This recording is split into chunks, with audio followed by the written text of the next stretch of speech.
Oke,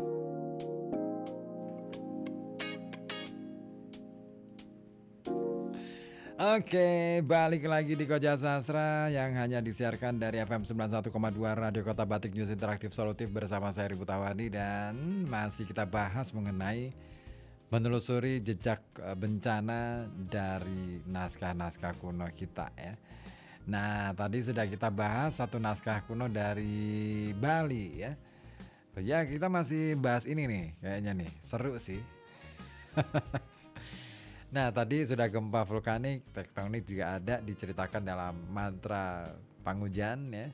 Nah, sekarang apa saja, apalagi fenomena bencana alam yang diceritakan juga dalam naskah kuno kita, terutama Pangujan ini. Ada fenomena hujan lebat, petir, topan, sampai banjir.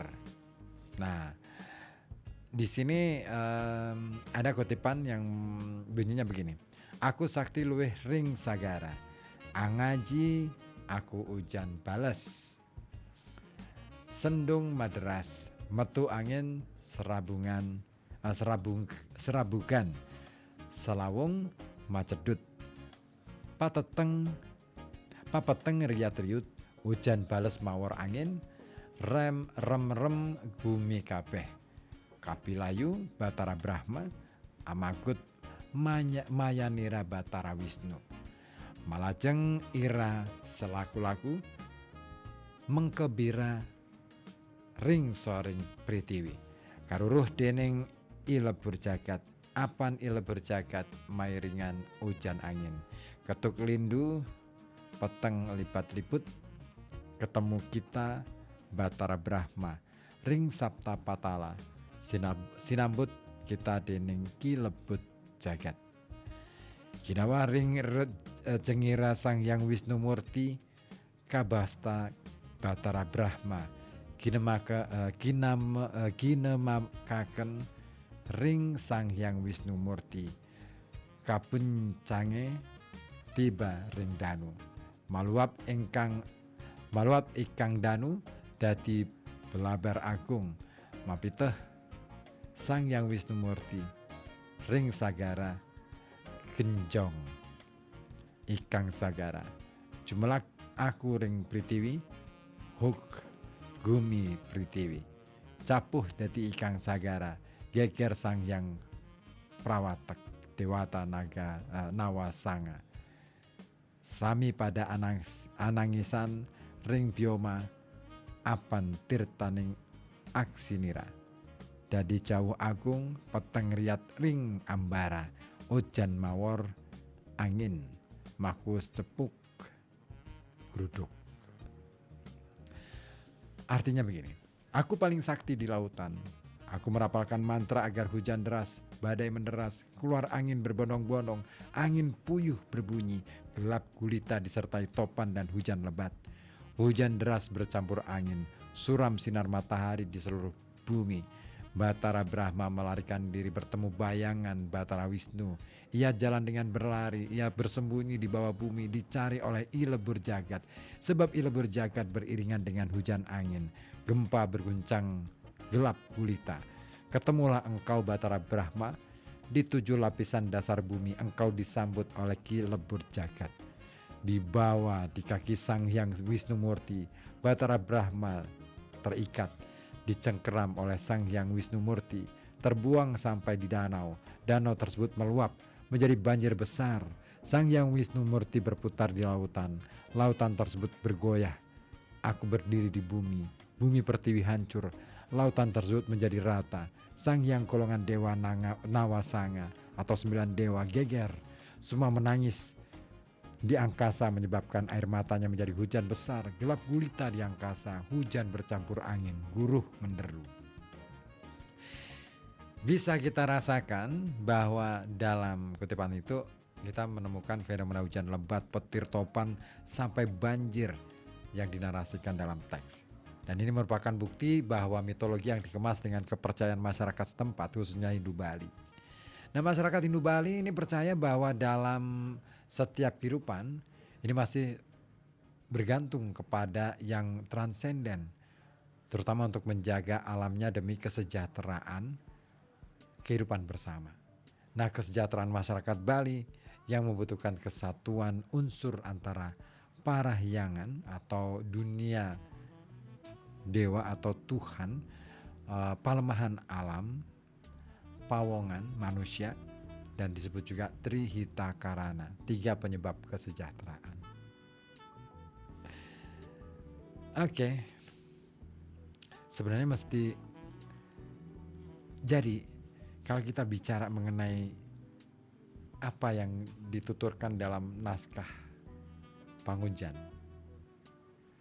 kita jadi tahu bahwa sebenarnya sebagian bencana alam sebagai akibat dari hujan yang terjadi secara berkepanjangan, dan sebagian fenomena bencana alam, gempa bumi ataupun baik itu tektonik atau vulkanik, bisa juga diinterpretasikan sebagai bentuk kekuatan mantra. Nah, bencana alam sebagai akibat dari hujan ini terjadi secara terus-menerus dan bisa dilihat melalui kutipan-kutipan di mantra Pangujan. Dan ini menjelaskan bahwa dari adanya hujan terjadi peluapan danau yang menyebabkan banjir mengalir ke hilir sampai laut lepas. Danau-danau utama di dataran tinggi Bali yang berjumlah 4 itu ini dan juga merupakan kaldera hasil gempa vulkanik dahsyat yang terjadi pada gunung-gunung purba di Bali, ternyata berfungsi sebagai penyangga kebutuhan air masyarakat Bali di daerah hilir. Nah, adanya luapan danau yang menyebabkan banjir ini merupakan tanda bahwa ketika curah hujan yang tinggi tidak diimbangi dengan kapasitas danau yang mampu menampung air, ini akan berakibat pada dampak yang lain. Nah, menurut Ida Bagus Gede Candrawan, danau-danau di Bali ini mengalami pendangkalan yang signifikan akibat adanya tanah longsor di bukit-bukit yang mengelilingi danau. Kenapa bisa begitu? Ini karena ada alih fungsi lahan pertanian yang awalnya ditanami tanaman tahunan berubah menjadi tanaman sayuran yang masa tanamnya pendek, serta hama seperti eceng gondok yang tumbuh di sekitar danau. Nah, ini kita patut perhatikan ya, karena di daerah atas sudah nih mulai tanaman-tanaman yang pohon-pohon kuat ya diganti dengan sayur.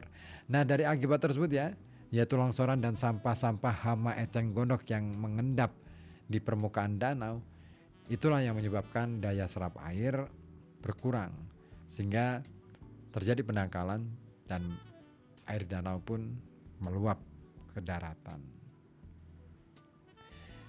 Dan pada praktiknya nih kawan, mantra Pangujan dilakukan di sasi pitu atau bulan ke-7 sampai sasi Kawolu ataupun Kawulu ya, atau ke-8.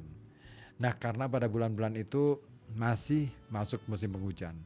Nah, adanya praktik hujan di bulan-bulan tersebut ya mengindikasikan bahwa terjadi kemarau secara berkepanjangan sehingga diperlukan adanya ritual untuk mendatangkan hujan dengan membacakan mantra tersebut. Dan teks Pangujan yang dalam narasinya menyebutkan fenomena bencana alam dan salah satunya adalah gempa. Apabila dipraktikkan mendatangkan hujan disertai gempa di kedua bulan tersebut, maka menurut Lontar Roga Sanggara Bumi, ini merupakan tanda adanya penyakit dan wabah yang menimpa masyarakat dan banyak orang yang meninggal. Jadi selain sebagai akibat dari curah hujan yang tinggi ya, fenomena bencana alam bisa juga diinterpretasikan sebagai kekuatan dari seorang praktisi mantra, khususnya dalam penelitian yang dilakukan ya, adalah praktisi mantra ya. Nah, oke. Saya kira itu dulu deh untuk kebersamaan kita di malam hari ini. Koja Sastra. Ketemu lagi minggu depan dengan topik-topik yang menarik lainnya. Tetap stay tune di FM 91,2 Radio Kota Batik. Nanti malam pukul 10 ada Rehat Malam spesial Malam Jumat Kliwon.